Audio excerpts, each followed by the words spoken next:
commissari per presentare la nostra esperienza. Fondamentalmente ho avuto la fortuna di avere nel dottorato che coordino, il dottorato di biomedicina traslazionale, una studentessa indiana, la prima Sherin Tukamassani, che anche era membro del mio laboratorio in neuropsicofarmacologia. Nazima era uno studente dottorato già senior, veniva dall'esperienza comunitaria in India e aveva appunto richiesto di venire a fare il dottorato in Italia per occuparsi appunto della nostra tematica principale, che è l'indipendenza, ma specificatamente anche la dipendenza tabacica. Il problema del fumo è noto a tutti, è la principale causa di morte prevenibile. E tramite lei siamo riusciti ad avere un contatto con l'OMS in distanza a Khartoum per un progetto direttamente in collaborazione con i vertici del Ministero della Salute sudanese, Repubblica Federale del Sudan. Nel caso specifico era assisterli in quella che era l'inquadramento, l'organizzazione dei centri antifumo dello Stato del Sudan, che presenti solo a Khartoum contavano 3 centri antifumo. Considerate che in Italia i centri antifumo del sistema sanitario nazionale ne abbiamo circa 400, è una realtà recentissima anche in Italia, da poco più di 10 anni. Le condizioni che noi abbiamo posto a suo tempo furono appunto quelle di poter fare non intervento terapeutico, non clinica, ma fare ricerca, cioè portare gli strumenti, come è stato detto più volte, gli strumenti della ricerca scientifica per generare dati che migliorassero la pratica. Quindi abbiamo battezzato questo progetto sotto l'acronimo Research for Practice, cioè la ricerca per la pratica, cioè fare un salto da quello che è il lavoro al bancone direttamente nella pratica clinica. Nel caso specifico, questo è un diagramma per chi si occupa di medicina abbastanza familiare, è un protocollo di come vengono raccolti i dati. L'ho messo perché noi che siamo arrivati al nostro bagaglio, concedetemi in modo arrogante, occidentale, pensavamo che la realtà del fumo del tabagismo in Sudan fosse diversa. In realtà ci siamo trovati in una situazione in cui, concentrati su dove l'albero si divide, fondamentalmente siamo trovati a che fare con pazienti che solo per metà erano fumatori di tabacco, l'altra metà erano masticatori di tabacco. E questo è un problema sanitario, clinica sanitaria non trascurabile, perché il tabacco da masticare, quando è dovuta alla dipendenza dalla nicotina contenuta del tabacco, è altrettanto una causa devastante di patologie, come c'è le patologie odontoiatriche, ma tanto la salute della famiglia e tanto la salute. Quindi, davanti a questa realtà, quello che noi abbiamo dato sono appunto degli strumenti diagnostici, ma dei dati che supportassero l'utilizzo di questi strumenti diagnostici.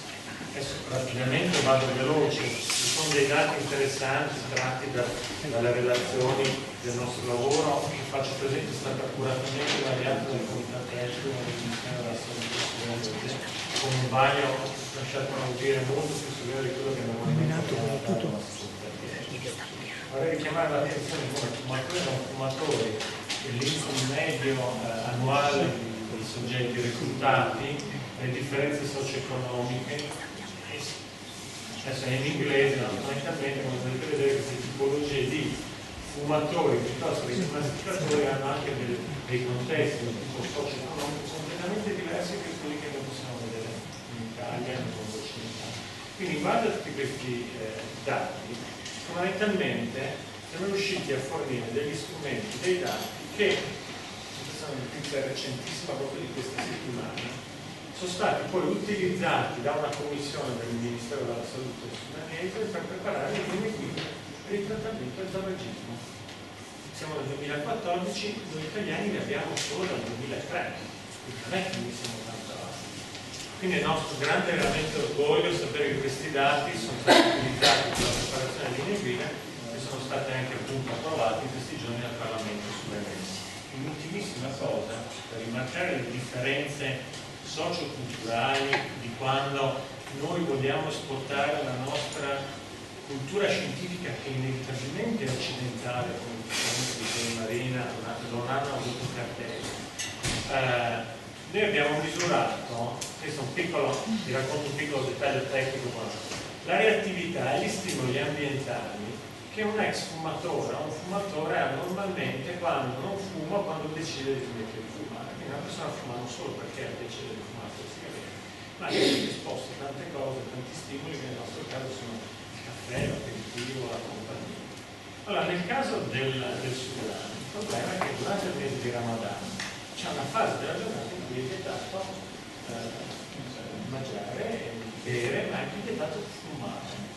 Allora, in queste situazioni noi siamo andati a misurare la reattività agli stimoli che fanno venire voglia di fumare o di masticare il tabacco, gli stimoli pericolosi che possono portare alla ricadute, e siamo andati quindi a misurare il grado di, in inglese craving, di voglia, di bramosia. Ebbene, quello che abbiamo visto, concentratevi su questo grafico, è che fondamentalmente i fumatori durante il Ramadan, cioè durante la fase di digiuno, non erano esposti ad altri fumatori, quindi non gli veniva voglia di fumare. E questo invece subentrava dopo il tramonto, durante la notte tutti ricominciano a fumare. Questo altera presto, offre un elemento per poter insegnare a queste persone a gestire la loro voglia, quindi la loro possibilità di fumare. I masticatori di tabacco invece, visto che masticare il tabacco è tutto da soldi nascosto rispetto a fumare la sigaretta, hanno comunque un alto livello di desiderio, di voglia, quindi un maggior rischio di continuare a utilizzare la sostanza anche durante il periodo del Ramadan, durante le ore del Ramadan. Ecco, concludo qui. Il messaggio è ovviamente portare la nostra ricerca scientifica, utilizzare i dati nella pratica, avere quell'umiltà di rispetto a quelle che sono culture e background diversi dal nostro. Grazie per l'attenzione.